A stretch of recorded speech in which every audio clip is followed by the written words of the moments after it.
Hello everyone, welcome to my channel. I am Dr. Ravish Mukkad and today I am going to share my NEET PG preparation journey with you all. If you are going to prepare for NEET PG exam or INSET exam or any competitive exam, this video is for you. I want to take you through my journey of how I achieved a rank of 2614 in NEET PG 2024 from my 47,000 in previous attempt. And I did my MBBS from JNMC Belgaum, which is a private institute. I prepared for 2 years in my NEET UG time, but didn't get the government medical college. So I took the private medical college and started my MBBS. And in my UG days, I was a above average student, not so topper class. And I just used to like 15-20 दिन पढ़ लिया and university exam पास कर लिए और बस ऐसे ही चल रहा था कि सारे प्रूफ एग्जाम ऐसे ही पास किए और इंटर्नशिप अटेम्प्ट में भी मैंने ये था कि इंटर्नशिप करनी है, थोड़ा बहुत सीखना है और थोड़ा एंजॉय करना है और उसके बाद ही देखेंगे नेक्स्ट ईयर क्या करना है। तो लास्ट में जैसे मार्च में एग्जाम था तो जैन फेब में मेरे को एक वीडियो दिखी यूट्यूब पे कि पीवाईक्यूज या पीवाईटीज के लिए कि कितनी इम्पोर्टेंट है। तो उस मुश्किल से 1 महीना था तो मैंने कहा चलो देखते हैं क्या होता है। 1 महीना मैंने मैरो आरआर देखी और पीवाईक्यू के तो मैं ऑलमोस्ट 5 to 6 सब्जेक्ट्स के मैरो आरआर और पीवाईक्यू फिनिश कर पाया था 1 महीने में। तो फिर मेरी रैंक आई 47,000। तो मैंने कहा चलो कोई नहीं, इस बार तो मेहनत भी नहीं करी और मैंने सोचा भी नहीं था कि मेरी रैंक आएगी। तो मैंने ठीक है अब घर जाएंगे और उसके बाद अच्छे से 1 साल प्रिपरेशन करेंगे। और उसके बाद इंटर्नशिप खत्म होने के बाद मैं घर पे आ गया and I started preparing again. और तब मतलब ये था कि मैंने पूरा शेड्यूल बनाया अपना और मुझे ये था कि जो मैंने यूजी प्रिपरेशन के टाइम पे गलतियां की थी वो वापस से नहीं करनी। मैंने सीनियर से बात की, यूट्यूब पे वीडियो देखी स्ट्रेटजी वाली बहुत सारी। तो उसमें यही था कि आपको मेन तो ये था कि आपको कंसिस्टेंसी और डेडिकेशन की ज़रूरत है। सोर्सेज या मतलब नोट्स या ये कुछ भी मैटर नहीं करता, आपकी प्रीवियस रैंक क्या है या कुछ भी। तो फिर मैंने शेड्यूल बना लिया और फिर मैंने वापस से वीडियोस और नोट्स देखना अपना शुरू कर दिया। And after 15 days of preparation कुछ हुआ और फिर मैं 2 महीने तक पढ़ नहीं पाया। And in August and I started preparing again and after that I gave my November INI and I got a rank of 7483। तो मुझे ये था कि चलो कोई बात नहीं, जितना हुआ उतना सही। उसके बाद फिर मैंने वापस प्रिपरेशन शुरू करी एंड जैन तक सब सही चल रहा था और फिर एग्जाम पोस्टपोन हो गया। और तब फिर ऐसे था कि एग्जाम पोस्टपोन हो गया, एक बार फिर पढ़ाई नहीं हुई कि 6 महीने बाद एग्जाम है अब तो। और फिर उसके बाद मैंने वापस से पढ़ाई शुरू करी और फिर मेरी मे आईएनए में 1561 रैंक आई। तो मुझे काफ़ी अच्छा लगा कि नहीं, 7400 से इतनी इम्प्रूवमेंट हुई है तो आगे नीट में भी इम्प्रूवमेंट हो जाएगी। तो फिर उसके बाद मैंने वापस से एक रिवीजन और किया, फिर वही रिवीजन वापस से सेम नोट से रिवाइज करते करते फिर मैं जून तक वापस प्रिपेयर किया एंड एग्जाम फिर लास्ट मोमेंट पे पोस्टपोन हो गया। तो तब ऐसे था कि अब तो क्या ही बोल सकता है इंसान कि अब इतना ही हो गया है। तो फिर उसके बाद एनबी बीइंग एनबी था तब तो ये कि कुछ भी प्रिडिक्टेबल नहीं है कि क्या चल रहा है, कुछ भी हो रहा है।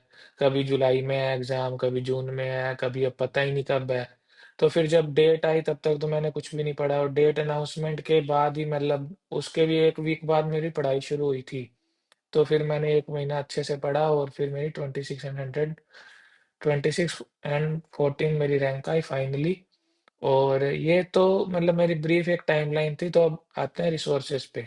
तो I started with marrow RR in June and was doing only PYQ and custom modules of also PYQ only. तो उसके बाद ऐसा था, चल रहा था, फिर 2 महीने में पढ़ा नहीं। उसके बाद भी मैं मैरो के साथ फिर मैंने बीटीआर ले लिया था कि मुझे एक बार तो सिलेबस पूरा करना है। एंड फिर बीटीआर के साथ प्रिपेयर करता रहा and I got a rank of 7400 as I told. And फिर उसके बाद वापस मैं बीटीआर के साथ ही रिवाइज कर रहा था। पर ऐसा था कि जैसे मेरे कंसेप्ट वीक थे क्योंकि मैंने मेन नोट्स अपने यूनिवर्सिटी के टाइम देखे थे, मतलब वो भी कुछ कुछ सब्जेक्ट के लिए लाइक मेडिसिन भी पूरी नहीं देखी थी, सर्जरी ओबीजी देखी थी एंड पीडियाट्रिक्स पूरा देखा था मेन नोट्स। और थर्ड ईयर में ईएनटी और ऑप्थेल देखा था, पीएसएम भी पूरा नहीं देख पाया था, मैं लॉकडाउन भी था, लॉकडाउन में भी नहीं पढ़ा था मेरे थर्ड ईयर में। तो ऐसे ही चल रहा था, वो मेन नोट्स मैंने पढ़े थे बस तभी यूनिवर्सिटी टाइम के, और फिर मैं रिवाइज भी नहीं किए कभी उसे। तो फिर उसके बाद मैंने आते ही आरआर से शुरू किया था, तो आरआर से क्या पूरे कंसेप्ट बन नहीं पा रहे थे। तो फिर जैसे ही एग्जाम पोस्टपोन हुआ था जैन में, तो सेरेबेलम का नया मिशन प्लान लॉन्च हुआ। तो मैंने तब उसको सब्सक्राइब किया और लाइव क्लासेस स्टार्ट कर दी। तो उससे क्या कंसेप्ट बिल्डिंग भी होगी कि आपको अगर मेन नोट्स का टाइम नहीं और आरआर से आपका नहीं हो रहा है, तो उसने मेरे को बहुत हेल्प किया। और फिर मैं सारी लाइव क्लासेस देख रहा था टिल मतलब लाइक 4 और 5 अगस्त जब तक भी वो चली थी। और फिर उसके साथ ही प्रिपेयर कर रहा था और काफ़ी इम्प्रूवमेंट हो रहा था। तो ये तो मेरे ब्रीफ रिसोर्सेज थे कि मैंने मेनली तो मैंने फिर उसके बाद जब मिशन प्लान भी लिया था तो मेरे नोट्स पुराने वाले ही थे, मैरो के आरआर वाले। तो मैंने नोट्स नहीं बदले थे और बस वो मैरो आरआर के साथ ही वो आपने वो देख रहा था लाइव क्लासेस, और उसमें कुछ भी ऐड कर लेता था या जो था कि पी वाइज क्यू करता था और जीटी देता था। हाँ, जीटी एक बहुत इंपॉर्टेंट टूल है आपकी प्रिपरेशन के लिए। तो मतलब मैंने पूरी प्रिपरेशन जर्नी में मैरो और सेरेबेलम के ऑलमोस्ट सारे जीटी दिए हैं जो भी लाइव होते थे। और इधर उधर जो भी अगर किसी ऐप पे फ्री मॉक जीटी हो रहा है तो दिए थे, टोटल 43-44 जीटीज दिए थे मैंने। और हर जीटी को मैं पूरा रिव्यू करता था, मतलब पूरा एक दिन तो जीटी में ही लगता था कि जीटी दिया है फिर रिव्यू करना, और उसके बाद इतना हो जाता था कि ये बस उस दिन का हो गया। एंड पीवाई क्यूज तो मैंने 3 से 4 बार किए थे सारे। और उसके साथ कस्टम मॉड्यूल्स करता था मैंने, क्वेश्चन बैंक बिल्कुल सोल्व नहीं करी। कस्टम मॉड्यूल्स भी स्टार्टिंग में तो नवंबर आया नहीं तक तो मैं सिर्फ पीवाईक्यू के करता था कि वही रिवाइज करना है, पर उससे क्या था ज़्यादा इम्प्रूवमेंट हो नहीं रहा था। तो मैंने फिर सेरेबेलम लेने के बाद मतलब सारे टैग्स के कस्टम मॉड्यूल सोल्व करना शुरू कर दिए थे कि 50 क्वेश्चन डेली करना है, या कभी 50-50 के दो भी कर लिए। फिर उसके बाद पीवाईक्यू 3-4 बार हो ही गए थे, क्योंकि जब जितने बार रिवीजन करता था एक बार पीवाईक्यू कर ही लेता था ऑलमोस्ट। और एफएमजी के भी पीवाईक्यू किए थे। अब आप आते हैं कि मैं अपने आप को पूरा मोटिवेट कैसे रखता था पूरे साल की प्रिपरेशन में, और जब भी एग्जाम पोस्टपोन हुआ तो मतलब मेरे जूनियर्स पूछते हैं कि सर मतलब पूरा एक साल कैसे पढ़ेंगे, कभी 2 महीने में भी ऐसा होता है कि अब होगा या नहीं होगा, या पढ़ाई नहीं हो रही है, या जीटी मार्क्स इंप्रूव नहीं हो रहे हैं, या टेस्ट में अच्छा स्कोर नहीं आ रहा है, किसी भी एनडी में अच्छा स्कोर नहीं आ रहा है। तो मतलब ये देखो कि जर्नी सिंपल तो नहीं रहेगी एक साल की, ये तो है। तो आपको क्या है कि मतलब अप्स एंड डाउन्स तो रहेंगे, कभी आपका पढ़ने का मन नहीं कर रहा, किसी दिन बहुत अच्छी पढ़ाई हो रही है। और कई मतलब ऐसे होते हैं कि सर मैंने स्टार्ट किया था तो शुरुआत में तो मैं 8-10 घंटे पढ़ रहा था डेली, और अब तो मेरे से 2-3 घंटे पढ़ाई हो रही है। तो ये होगा, ये पूरी जर्नी में होगा आपके साथ। तो मतलब स्टार्टिंग में अगर आप पहले दिन से सोचोगे कि मैं 10-12 घंटे पढ़ लूँ या 14 आवर्स पढ़ लूँ, तो वो नहीं हो सकता। जब मैंने स्टार्ट किया था तो मुश्किल से मैं 4 या 5 घंटे पढ़ पा रहा था, वो भी बहुत मुश्किल से। उसके बाद धीरे-धीरे इम्प्रूवमेंट हुई तो 6-7 आवर्स, फिर 8 आवर्स। तो मतलब ऑलमोस्ट पूरे प्रिपरेशन में भी मैं 10 आवर्स तक भी बहुत मुश्किल से पढ़ पाया था। तो मैं 8 टू 10 आवर्स की एवरेज ही थी मेरी डेली की। और मोटिवेशन कैसे है देखो कि मैंने आपको बताया कि प्राइवेट इंस्टीट्यूट से था। तो मेरे को ये था कि अब मैं पीजी तो प्राइवेट से अफोर्ड कर नहीं सकता हूँ। तो मुझे मतलब एग्ज़ाम क्रैक करना ही पड़ेगा और कोई चांस नहीं है। तो मुझे या तो 1 साल और प्रिपेयर करूँगा या कोई एमओ करूँगा या जॉब करूँगा, पर अल्टीमेटली मेरे को एग्ज़ाम तो खुद से ही क्रैक करना पड़ेगा, मतलब प्राइवेट तो नहीं ले सकता मैं। तो फिर मेरा एक सबसे बड़ा मोटिवेशन ये था। और होता है ना कि कुछ लोगों को आपसे एक्सपेक्टेशंस नहीं होती हैं, जैसे मेरे आसपास भी बहुत लोग थे जिनको लगता था ये ऐसे ही पढ़ रहा है, क्या ही होगा, इसने यूजी भी प्राइवेट से किया है, घर पे बैठा रहता है, पढ़ता रहता है। तो ये भी सबसे बड़ा मोटिवेशन था कि ये नहीं, उन लोगों के घर तो मिठाई का डिब्बा भिजवाएँगे इस बार, कि कैसी प्रिपरेशन होती है। तो ऐसे ही चल रहा था। तो मेन तो यही है कि आप लोगों को कंसिस्टेंट रहना है, डेडिकेशन है, और अप एंड डाउन तो चलते रहेंगे। किसी दिन पढ़ाई नहीं हुई तो उस दिन सिर्फ क्वेश्चन सोल्व कर लो। मैं भी ऐसे करता था कि मेरे को नोट्स पढ़ने में बहुत मुश्किल होती थी कि मैं पढ़ ही नहीं पाता था नोट्स। तो मैं ऐसे था कि दिन में अगर 6 घंटे पढ़ रहा हूँ तो उसमें से ऐसा था कि मुश्किल से 3 घंटे नोट्स पढ़ रहा हूँ, बाकी 2 घंटे वीडियो देख लिए, 1 घंटे क्वेश्चन कर लिए।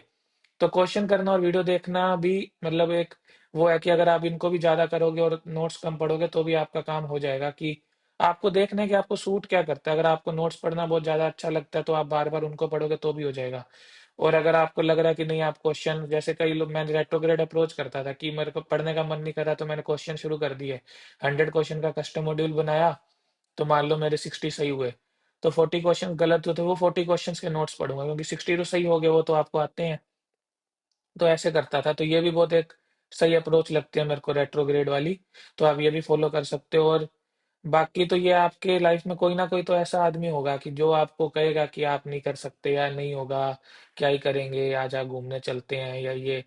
तो फिर अब वो आपके ऊपर है कि आप उसको मोटिवेशन लेते हो या उसके साथ कहीं ऐसे कर लेते हो कि यार नहीं, यार सच में नहीं होगा।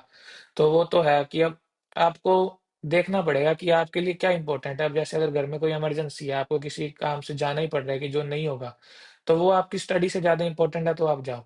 और ऐसे है कि कोई पड़ोस में फंक्शन है या फैमिली में फंक्शन है, तो आप स्किप कर सकते हो, क्योंकि वो स्टडी से इंपॉर्टेंट नहीं है।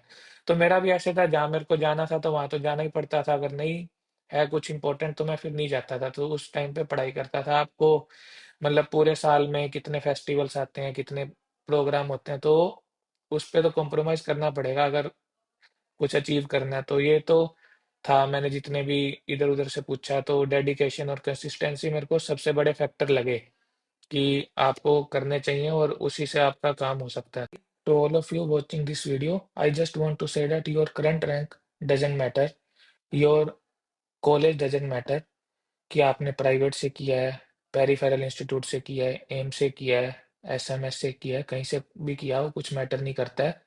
आप टॉपर थे कॉलेज में, आप एवरेज स्टूडेंट थे, आपने स्टैंडर्ड टेक्स्ट बुक्स पढ़ी या नहीं पढ़ी, ऑब्वियसली थोड़ा बहुत इफेक्ट आता है कि आपने बुक्स पढ़ी या नहीं पढ़ी, पर मेन ये है कि आप यहाँ से अब कैसे स्टार्ट करते हो अपनी जर्नी को। और सबसे बड़ा फैक्टर यही है कि आपको एक प्लान बनाना है। Make a solid plan and stick to it and believe in yourself guys, and keep pushing, keep improving and learn from your mistake and never give up. And it's not about how you start, it's all about how you finish. कि मतलब start तो हर कोई करता है, कि जैसे Praveen sir भी बोलते हैं कि take your journey to the end day. कि मतलब अगर एग्जाम 11 अगस्त को है तो आपको 10 अगस्त के रात को 10 बजे तक पढ़ना ही पढ़ना है। तो स्टार्ट तो सब करते हैं। कि मतलब अगर मतलब 2.5 लाख बच्चे पेपर दे रहे हैं, तो सबने स्टार्ट की थी प्रिपरेशन। तो कभी कोई इंटर्नशिप में स्टार्ट कर रहा है, कोई उसके बाद कर रहा है, या किसी ने जॉब के साथ स्टार्ट की। पर मैटर ये करता है कि कौन पूरे 1 साल के बाद रहेगा। कि मतलब कोई तेज भी पढ़ रहा है, कोई मतलब वो कछुआ और खरगोश वाली रेस हो जाती है कि हमेशा खरगोश हार ही रहा है, कि कछुआ लगातार चले जा रहा है। तो आपको पूरा साल मतलब पढ़ते रहना है डेडिकेशन के साथ। तो ऐसा नहीं है कि आपने 2 महीने पढ़ा, 2 महीने नहीं पढ़ा, 3 महीने पढ़ लिया। नहीं, अगर कोई इमरजेंसी है तो अलग बात है, पर आपको डेली मतलब मेक एवरी डे काउंट, कि हाँ कि मैंने आज कुछ पढ़ा, कुछ प्रोडक्टिव हुआ मेरा डे। चाहे आपने क्वेश्चन किए, जीटी दिया, वीडियो देखी, मतलब चाहे लाइव लेक्चर देखा, और मतलब यही है सब। बाकी thank you guys for watching. If you found my story helpful, don't forget to like and share with your friends, and let's keep pushing together. We have got this. See you in the next video. All the best. Bye.